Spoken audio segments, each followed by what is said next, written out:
This is John Daly in the radio newsroom of the United States Senate, just across the hall from the galleries of the Senate chamber itself.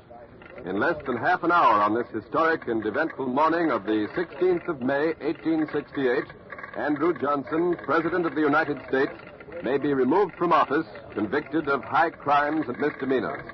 In less than 30 minutes, the people of the United States may have a new president, the Honorable Benjamin Wade, Senator from Ohio and President of the United States Senate.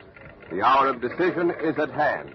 At the stroke of noon, Chief Justice Salmon P. Chase will mount the rostrum, reconvene the Senate as a court of impeachment, and each senator in turn will cast his vote. May 16, 1868, Washington, D.C. You are there. Washington. Andrew Johnson, the President of the United States, is impeached. The Senate is preparing to vote for acquittal or conviction. The fate of Andrew Johnson, Chief Magistrate of the world's greatest democracy, is at stake. CBS takes you back to witness the closing minutes of the trial of Andrew Johnson for high crimes and misdemeanors. All things are as they were then, except for one thing. When CBS is there, you are there. You Are There is based on authentic historical fact and quotation. And now, the radio newsroom of the United States Senate and John Daly. The drama of the 19th century is about to enter a new stage. The drama that began with the surrender of Lee at Appomattox, that was heightened by the bullet that ended the life of President Lincoln. And this drama reached its climax when Congress, determined to avenge the devastation and slaughter of the war, turned its anger on President Johnson for advocating Lincoln's policy of a charitable peace based upon his well-remembered words, with malice towards none. Now the final day of this trial without precedent has come, and the voting will begin in a matter of moments. Rumors are flying thick and fast throughout the Capitol. Quincy Howe has spent this busy day circulating among the senators, who, sitting as a jury in accordance with the Constitution, will soon pass judgment on President Andrew Johnson. He has just returned to the newsroom. Quincy, what's the feeling downstairs? Will the president be acquitted or convicted, and how will the balloting go? Right up to this last moment, John, the radical Republican leaders have never doubted they could command the two-thirds vote of the Senate required for conviction. These radical Republicans belong to the extreme wing of their party, as you know. And they're called radical because they want to impose a hard peace on the defeated southern states. But now that the hour of decision draws near, the outcome has suddenly become doubtful. The radical Republicans can count on 35 votes. They need 36, or just one vote more. 7 Republican senators have either announced that they'll vote for acquittal or they've just said nothing. Senators Trumbull, Fessenden, Van Winkle, and Fowler definitely favor acquittal. So does Senator Grimes of Iowa. But Grimes is so ill that he probably won't be able to take his seat this afternoon. The 2 other doubtful senators, the men who hold the fate of President Andrew Johnson in their hands, are Senator Henderson of Missouri and Senator Ross of Kansas. The radical Republicans must get one of those 2 wavering votes in order to oust Johnson and put through their plan to subjugate the South. Neither Henderson nor Ross is on the floor of the Senate chamber right now. I understand they're both in the corridor outside the Senate lounge downstairs. Ken Roberts is down there, too. He's been trying to get them to the microphone, so come in, Ken Roberts. It's absolutely impossible to get near Senators Henderson and Ross right now. They're both surrounded by radical Republican leaders who are alternately begging, pleading, arguing, threatening, cajoling. Perhaps later we can get Henderson or Ross to our microphone, but right now we have Congressman Thaddeus Stevens of Pennsylvania, the man who, above all others, has been behind this move to impeach President Johnson. Congressman Stevens is convalescing from a recent illness, and 2 guards are carrying him in a chair. Mr. Stevens, will the president be convicted? What president? President Johnson, of course. Oh, you mean the man who is now performing the function of president? Of course he'll be convicted. He entered upon that office through the foul door of assassination, and he'll leave it by the back stairs of shame. And if the Senate convicts President Johnson and Senator Wade takes his place... I assure you that'll happen. Well, if it does, would you still insist that only Congress can reconstruct the southern states, or would you allow the new president to set the policy of reconstruction? We'll dig that hole when we get a new shovel. As to the southern states, I recognize no such thing as a southern state. I resent that, sir. The territories to the south forfeited their right to statehood when they voted themselves out of the Union. But, Mr. Stevens, according to the late President Lincoln, the war was fought to prevent the southern states from leaving the Union. The late President Lincoln, to the contrary, the war was not fought to keep the Union. It was fought to rid this nation of a southern aristocracy that fed and floated itself on the vile institution of human slavery. But slavery has been abolished, Congressman Stevens, and the southern states are asking to be brought back into the Union. They can be brought back, and in time they will. But only when they come back as prodigals, aware of the enormity of their crimes. Only after they have earned the price of admission. What is that price of admission, Congressman? Complete equality for the Negro, including the right to vote. Elimination from public office of all who took arms against our country during the war. Full and unquestioning acceptance by the South of the great principles of the Republican Party. Meaning that they must vote the Republican ticket? Meaning they must vote the Republican ticket. Congressman Stevens, President Johnson's supporters claim that not one scrap of evidence has been presented during the trial that warrants conviction for high crimes and misdemeanors. That's what they say. Well, do you have anything new to say in answer to that? We don't need criminal evidence to warrant conviction. This isn't a criminal proceeding. This is a political action. I repeat, a political action. What we have indisputable evidence of President Johnson's political malefection. Andrew Johnson has brought the high office of President of the United States into contempt, ridicule, and disgrace. That's all. Lift me up. Take me to the Senate chamber. Thank you, Congressman Charlie Stevens. The majority leader of the House is being lifted now into his chair and carried into the Senate chamber. Now, here is Senator Benjamin Wade of Ohio, the man who in a matter of moments may be the President of the United States. Senator Wade, how do you think the vote will come out? Will President Johnson be convicted? For the good of the country, I pray so.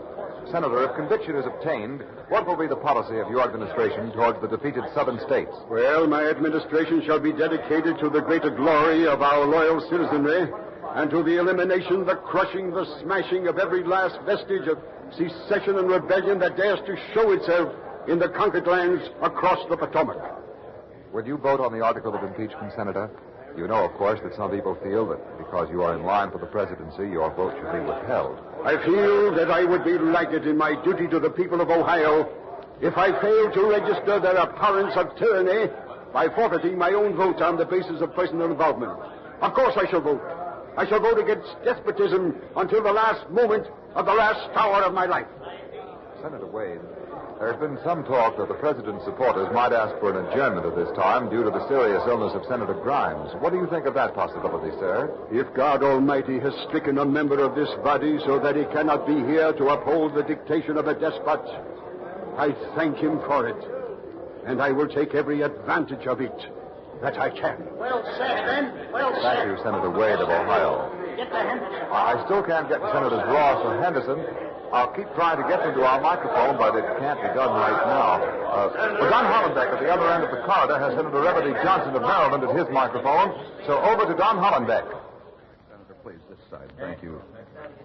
Senator Reverdy Johnson is one of the president's staunchest supporters in the Senate. Senator Johnson, how do you think the vote is going to go today? Will President Andrew Johnson be acquitted? If justice survives, he will be exonerated. He must be. He's guiltless. In your opinion, then, the charges against the president have not been proved? Why, of course not. The impeachment articles sent up by the House of Representatives are built upon an alleged refusal of the president to enforce a law. You refer, of course, to the Tenure of Office Act? Yes, sir, I do. This act was passed to prevent the president from removing from office any federal officer who was in sympathy with the radical Republicans in Congress. Well, in your opinion, Senator Johnson, didn't the president defy the law when he removed the Secretary of War from his cabinet, Mr. Stanton? Oh, no, sir, no. This was not a defiance by the president. He was merely attempting to test the constitutionality of the Tenure of Office Act in the courts. And in so doing, he deliberately walked into the trap set for him by his political enemies. He knew that this was precisely what the radical Republicans were waiting for. He knew that those wolves were drooling, the hyenas howling. But Andy Johnson was never the man to draw back from a fight. No, sir. Not Andy Johnson. Senator, if President Lincoln were alive today, do you think the radical Republicans would have dared impeach him? Why, certainly. This would have happened to Lincoln as it's now happening to Andrew Johnson. It's inevitable. Any man who stands for mercy and charity to the South, is the marked enemy of the radical Republicans. And I thank God that Abraham Lincoln was spared this ignominy by the bullet of John Wilkes Booth. Thank you, Senator Johnson. I've just been informed that Senator Grimes of Iowa, the senator who was so ill he wasn't expected to be present today, has arrived at the Senate entrance to the Capitol, so over to Ned Calmer. I'm standing just inside the Senate entrance. Senator Grimes' carriage has just drawn up outside the door. The Capitol Guards had to clear a way for it through the pressing, excited crowds, and now the guards have lifted the senator's stretcher out of the carriage. It's the senator's doctor is by his side, cautioning the guards. Mrs. Grimes, the senator's wife, is still inside the carriage. The senator's stretcher is being brought through the entrance door now. The senator's face is white, ashen white. His eyes are closed. He's breathing in labor. He hardly looks alive. It seems impossible that this man will be able to vote. Yet here he comes. There's a doctor walking beside him. Doctor, I beg your pardon, sir. No. This is CBS. If your patient could spare you for just a moment, may we ask you a question? No. I'm sorry. I've got my hands full. I'm sorry. The doctor has gone past me, following the stretcher. Mrs. Grimes is just coming through the door now, her hands full of pillows. I'll try to... Mrs. Grimes, if you could stop just a minute. This is CBS. Could you tell us, Mrs. Grimes, is the senator any better? My husband is very ill. He's been brought here against the advice of his physician, but he insisted. He feels that he must be here even if it means his life. Do you think he'll be able to vote? If his heart is as strong as his will, he will vote. Oh, I'm so sorry. I must go with him. Thank you, Mrs. Grimes. The senator's wife is going up to the caucus room now, and she... Wait a minute. I understand that Ken Roberts has at last been able to get Senator Henderson to the microphone. So over to Ken Roberts. Senator Henderson is standing beside me. Senator Henderson, have you made up your mind as to your vote? Will it be for conviction or acquittal? For the past 2 weeks, my life has been unbearable. I have been spied on, followed, hounded almost to death. I am a Republican. Yes, but Senator... My desk is piled high with telegrams, most of them calling for my vote for conviction. But I shall not be swayed by threats or bribes. But your vote, Senator, how will you vote? I have in my hand a telegram. It is from my state, Missouri, from St. Louis. I will read it to you. There is intense excitement here. Meeting call for tomorrow night. Can your friends hope that you will vote for conviction? If so, all will be well. Signed, E.W. Fox. Senator... I have already wired Mr. Fox my reply. Here it is. Say to my friends that I am sworn to do impartial justice according to law and evidence. And I will try to do it like an honest man. Does that mean, Senator Henderson, that you have decided... It means that I shall follow my conscience and not my party.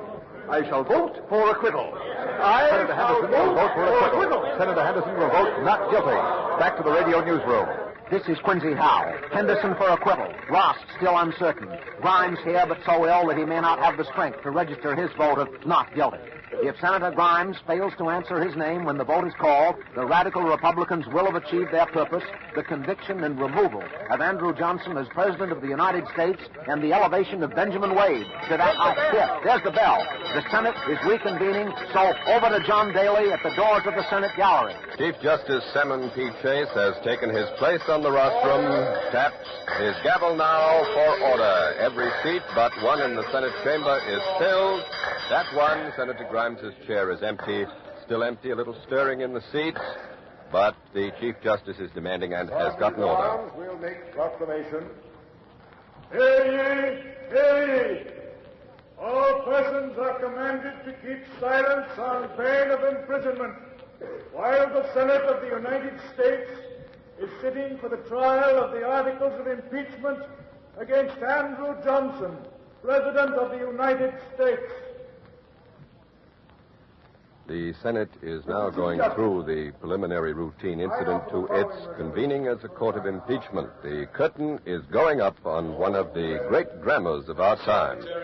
For the first time in our history, a President of the United States stands impeached, waiting for the historic verdict of the Senate. The stage is set, and in a moment, the preliminaries will be over. The business of the court will then be ready to begin. There is no objection. I will so order. Mr. Chief Justice. Senator Williams of Oregon is calling for the floor. I move that the Chief Justice in directing the Secretary to read the several articles of impeachment, shall direct him to read the 11th article first. The question shall then be taken on that article, and thereafter the other 10 successively as they stand. The radical Republicans have moved to consider the 11th article of impeachment first. Quincy Howe is here with me. Quincy, what do you think is behind this last-minute maneuver? It looks like bad news for President Johnson. You see, the 11th article, the so-called Stevens article, contains no specific accusations. It's a generalized article. Among other things, it accuses the president of having, in some public speech or other, denied the right of Congress to interfere in the internal affairs of the southern states. Now, this 11th article is known as the catch-all article. If the radical Republicans can snare a majority of senators into approving this 11th article, then the Johnson conviction seems almost certain. And now a vote is being taken. Those in favor signify by aye. Aye. Those opposed signify by no. No. The ayes in the majority, it is so ordered. The president's enemies have won another round as the Senate adopts the order.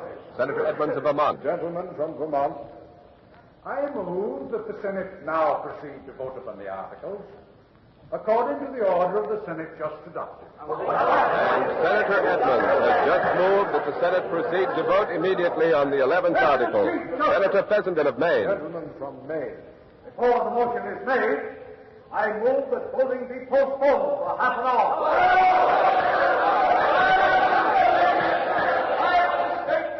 I make this motion. The gentleman from Iowa, Mr. Grimes, is not in the chamber. I saw the gentleman last night, and he told me that he should certainly be here this morning. It was his intention. The honorable member, permit me to interrupt him for a moment. Johnson of Maryland. He's here. No, I have that for him. He's on his way. He will be in the chamber in a moment. He's here. Grimes is in the Senate chamber. Senator Grimes is here. One of the rare victories for President Johnson, for his vote will surely be for acquittal. Two of the Capitol Guards are carrying him to his seat on a stretcher. He seems to be unconscious. I don't see how Senator Grimes can vote. It looks impossible. Now back to the Chief Justice. The question is now the motion submitted by the senator from Vermont. The motion will be read. That the Senate now proceed to vote upon the articles according to the rules of the Senate. Is that an objection? It is so ordered. Before we proceed to the vote, by direction of the Senate, the Chief Justice admonishes the citizens and strangers in the galleries that absolute silence and perfect order are required. It will be a matter of unfeigned regret if any violation of the order of the Senate should necessitate the execution of its further order that the persons guilty of disturbance be immediately arrested.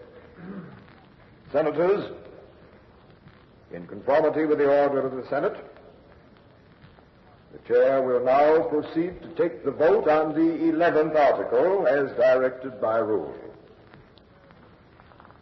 The Secretary will read the 11th article. Article 11, that said Andrew Johnson, President of the United States, unmindful of the high duties of his office and of his oath of office, and in disregard of the Constitution and laws of the United States, did heretofore do it on the 18th day of August.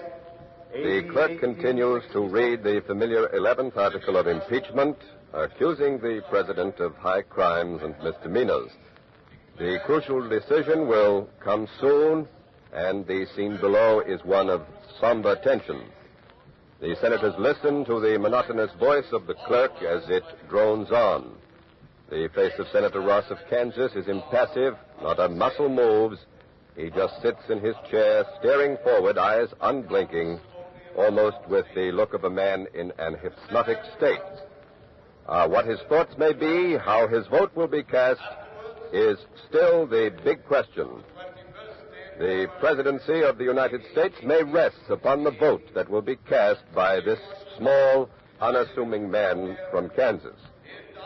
Around the chamber are the other actors in this great drama. Sitting at the manager's table is Thaddeus Stevens, the congressman from Pennsylvania, majority leader of the House, and perhaps the bitterest enemy of President Johnson in this chamber today. No one will argue his claim to the title of Father of Impeachment. Across the chamber from Stevens, in the front row, is Charles Sumner, the senator from Massachusetts and the most powerful of the Senate radical Republicans. Behind Sumner, a few seats to his right, is Benjamin Wade, the senator from Ohio, the man who, within a matter of minutes, may become President of the United States. Wade is nervously twirling a gold penknife from his watch chain, and he, too, is watching Ross. Well, he's still expressionless, still motionless. He's still a sphinx, an imponderable and unknown. And now the clerk is just about to finish reading the 11th article. This is the hour, and remember, 36 votes will convict, 19 votes will acquit. Whereby the said Andrew Johnson, President of the United States, did then, to wit, on the 21st day of February, A.D. 1868, at the city of Washington, commit and was guilty of a high crime and misdemeanor in office.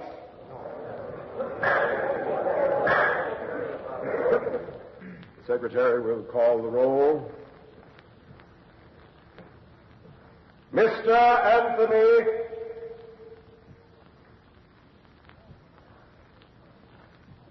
Mr. Senator Anthony, how say you? Is the respondent, Andrew Johnson, President of the United States, guilty or not guilty of a high misdemeanor as charged in this article? Guilty. Bayard, not guilty.